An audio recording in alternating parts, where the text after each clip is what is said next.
Now, on an entirely different matter, the Ukraine people and their fight to repel Russian invaders from their sovereign territory has been inspiring. The world has watched Ukraine respond to gut-wrenching violence with bravery and with unity. I encourage President Biden to do more to strengthen Ukraine and NATO's defenses well in advance so as to deter Putin and improve Ukraine's initial ability to resist aggression. Many Republicans shared my view that President Biden should have done more to help Ukraine more quickly. Fortunately, as the Ukrainians have stood strong, President Biden has done more and more to help them in the fight.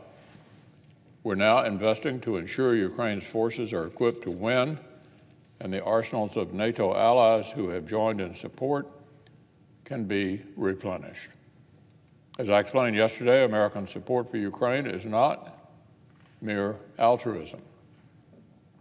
The outcome of Ukraine's fight to preserve its sovereignty will have massive consequences for our own strategic interests, both in Europe and much farther afield. So let's start with just that continent.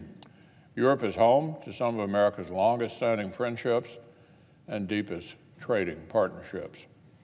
If Vladimir Putin's thuggish imperialism found success in Ukraine, America and our allies would certainly feel the effects.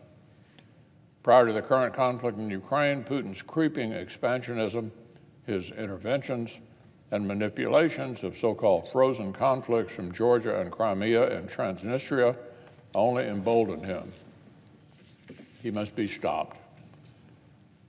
Beyond Europe's borders, Putin's fellow strongmen are watching all this to find out whether it's safe to follow his lead.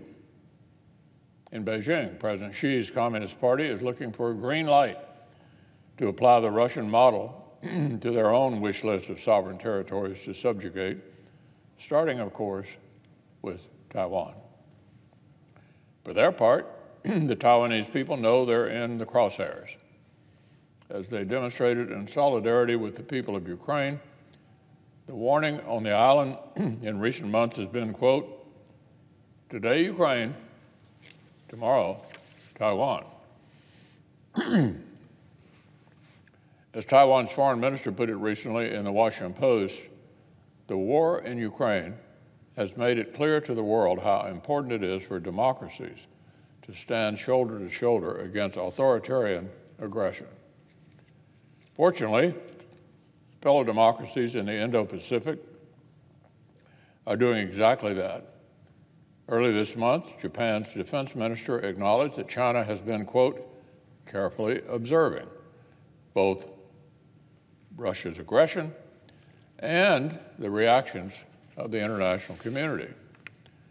Prime Minister Kishida reaffirmed that we must, quote, "never tolerate a unilateral attempt to change the status quo by the use of force in the Indo-Pacific."